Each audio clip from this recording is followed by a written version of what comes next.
Hello everyone, my name is Salla-Maarit Volanen and I work as a research director at the Folkhälsan Research Center and at University of Helsinki.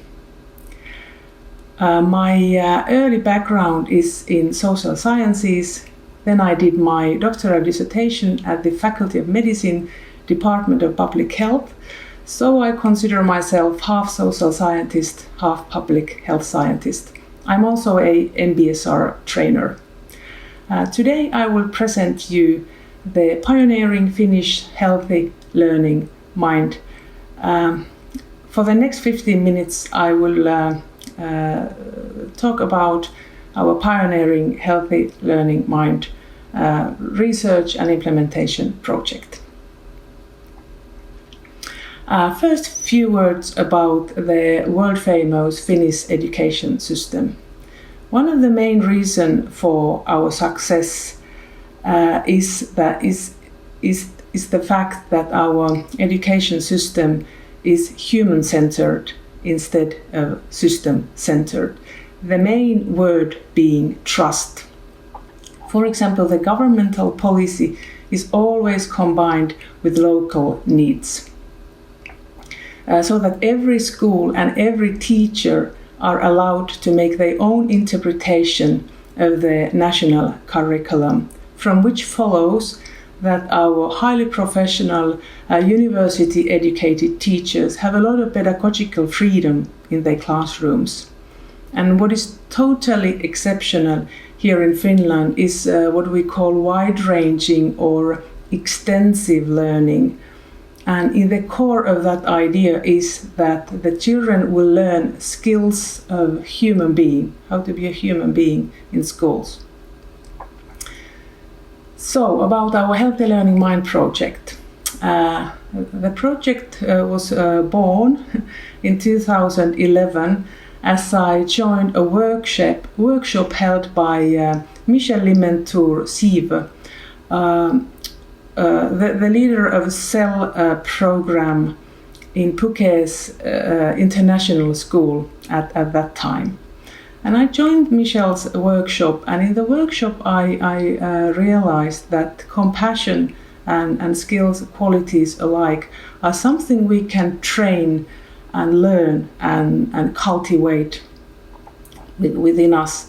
And I couldn't help thinking what kind of difference that would make for the mental health of young people and the world. And as a public health scientist, I felt it was my responsibility to start to implement skills like this into Finnish schools. But I also know it would be difficult in Finland without extensive research showing that these skills are effective. And at that time mindfulness hadn't landed to Finland yet, so people didn't in general know what mindfulness was about. So I took on the challenge, and I traveled in 2012 to this conference that was titled Mindfulness in Education to find the world's best mindfulness-based school program, and I found it there. It was this British program called .B. It was created at the University of Oxford, where they had already done some preliminary research with promising first results. So I was very happy as coming back home from Finland, since the reliable measurement of any program, the reliable measurement of the effectiveness of any program really is possible only if it's standardized and preferably includes a proper training that includes clear manuscripts and manuals to follow, so that we can ensure that every class gets exactly the same program. What comes to the dose and content and homework, etc. So finally in 2014, after 3 years of preparation work, we were ready to start our research, and we started that by collecting data. And as far as we are aware of, Healthy Learning Mind is one of the largest studies in the field at the moment. And I just say a few words about our cluster randomized control trial. We have 3,519 students aged 12 to 15-year-olds in our data, and we divided these students into 3 different research groups. One practiced mindfulness skills according the .B program. The other group practiced standard relaxation skills, and the third group followed normal school curriculum without any treatment. And the data was collected at baseline, soon after the 9-week intervention, and 6 months and 12 months after the baseline from the same participants. And also the parents and teachers filled in the questionnaires concerning the child or the student. And in our first result paper published in 2019, we compared the changes in well-being among these 3 groups against the following well-being outcomes: resilience, socio-emotional functioning, and prevalence of depressive symptoms. And our conclusion of that paper was that mindfulness is slightly more beneficial for the mental health compared to relaxation program.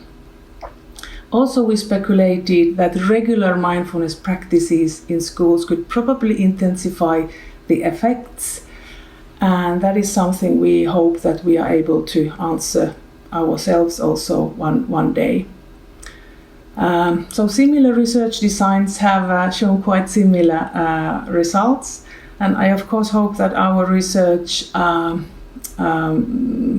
adds something meaningful and useful to the literature, and that by strong research we get more accurate understanding of the benefits and effectiveness of mindfulness practices in school context. And until today, 8 master theses have been finished in the project, 5 published articles, 7 is in preparation to be published early next year, and we have 3 doctoral candidates to working with our data. And then a few words about our implementation project.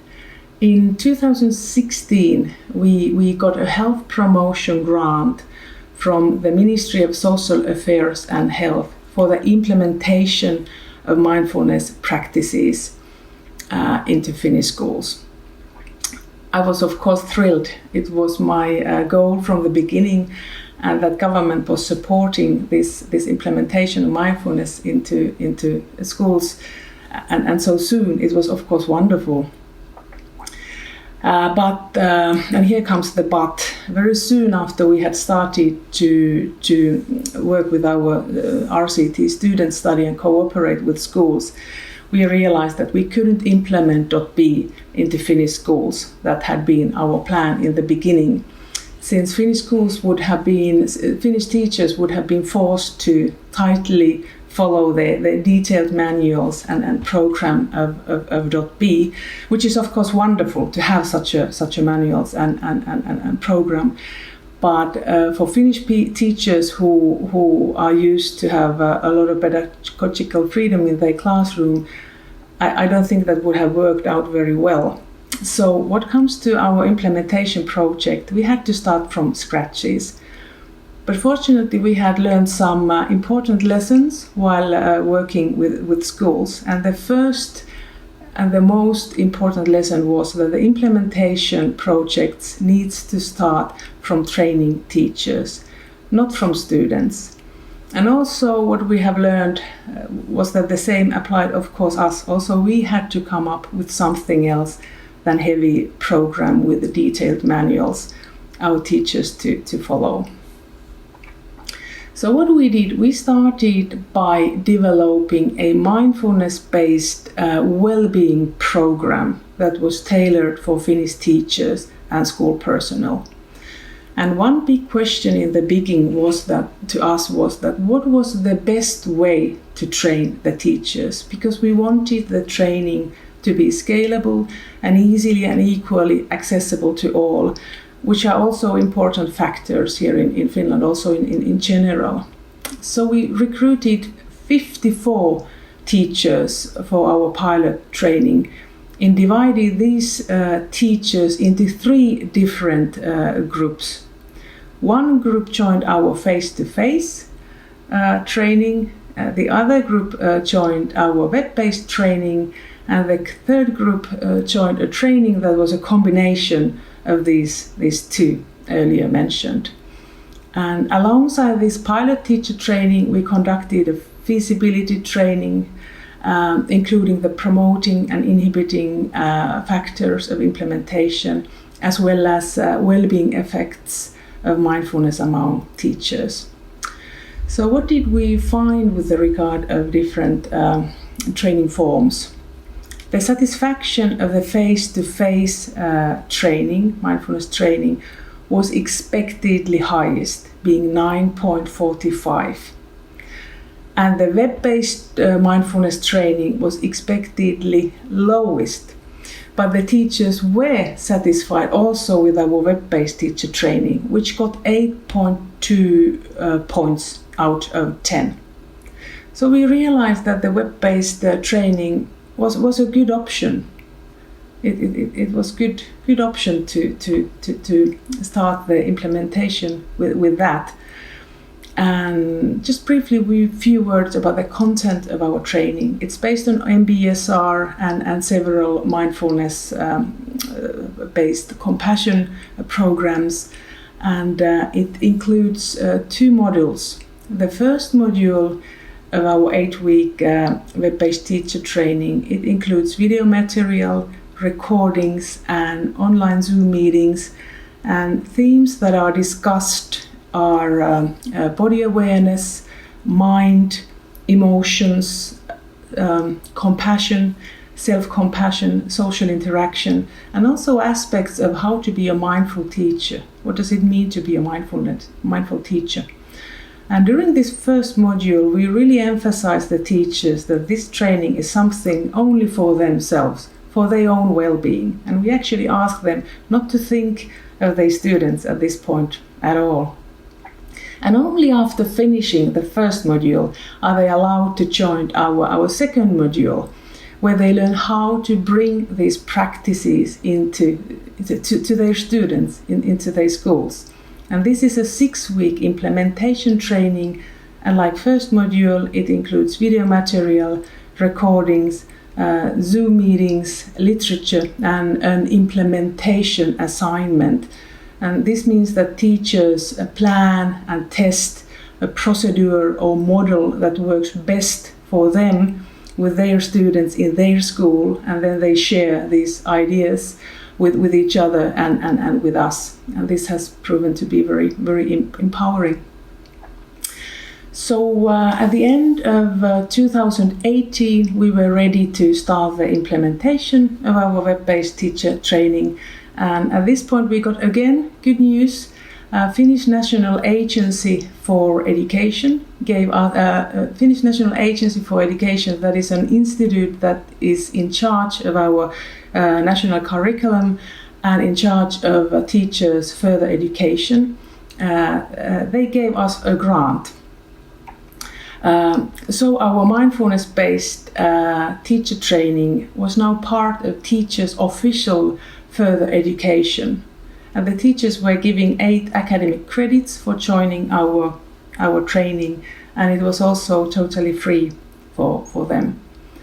And today we train personnel in educational institutions from early childhood education to senior high school, and we have trained so far approximately 400 teachers, so we are in the very beginning of our work. And regarding the results of our feasibility data, to briefly sum up, we did find out that mindfulness practices were both feasible and acceptable in Finnish schools and promote the well-being of both teachers and students. But there's one result I want to say here out loud. The most important result was that teachers' own practice enhanced social interaction with their students and increased calmness and promoted learning among students. And this is something that cannot be highlighted enough. When teachers practice mindfulness and learn better stress management, better emotion regulation, gets calmer, that directly benefits their students, who are also more easily now able to get calm and feel safe. So by supporting teachers' own well-being, we can create an ideal learning environment for all students. And I think this is really important. Now we have a new training, a second training in 2020, earlier this year. We tailored a mindfulness-based well-being training for leaders in education. And the most important reason for creating this, we call this program The Present Leader. The most important reason for creating this was the call or cry for help from the field, from those teachers that had joined our trainings and who were very enthusiastic in bringing these practices into their school, but had no like-minded colleagues or superior to support the process. And we believe that by training leaders in education, we can promote the implementation and instilling of these skills into these organizations. And what happened also earlier this year, the first results of this international principal health study were published with massive media attention here in Finland.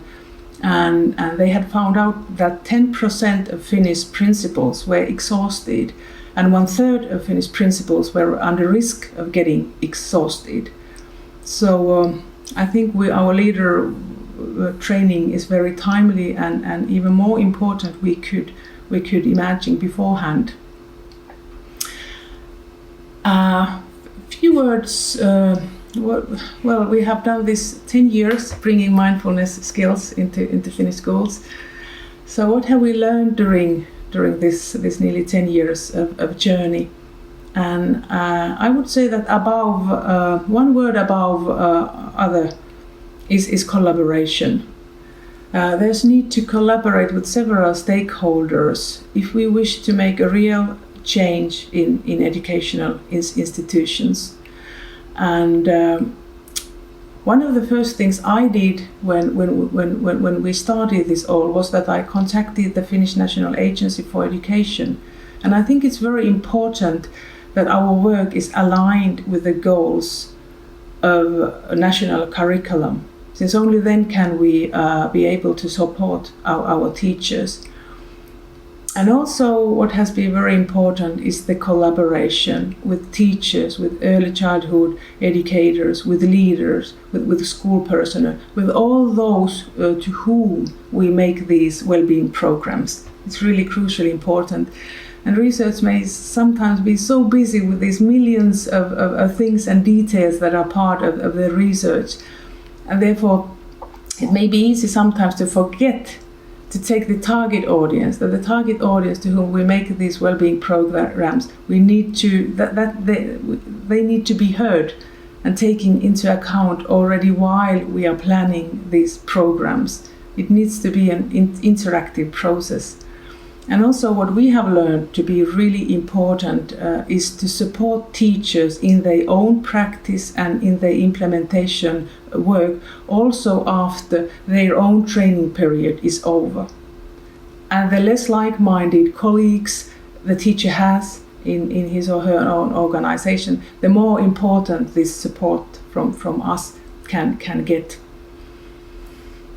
And as I said, mindfulness hadn't landed in Finland 10 years ago as we started, and I think that the collaboration with media, the media attention has proven to be important. And I think, maybe this is the social scientist in me talking now, I think that it's important to make these societal interventions.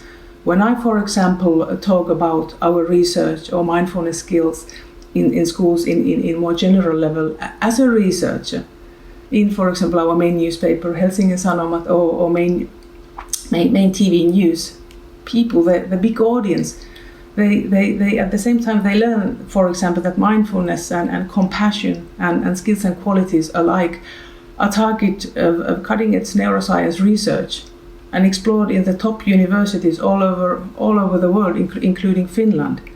So that these qualities are not something light and not seriously taking, but they are seriously taking. They are serious tools to promote the well-being. And I think that slowly these skills, when we talk about these skills are not marginal. I'm not saying they are marginal now, but they get more to the central, more to become normal, self-evident, also in schools. I think, hope. So I think this was all for me now. Of course, in the end, if you may, I would like to thank the thousands of people who have made our work possible here in Finland. All the research schools, students, parents, teachers, school leaders, administration, foundations, collaboration, co-authors, mindfulness facilitators, thousands of people. So even though I'm here now, I definitely haven't done this alone. It has taken an effort from thousands of people, and I want to thank them all here and now. Thank you.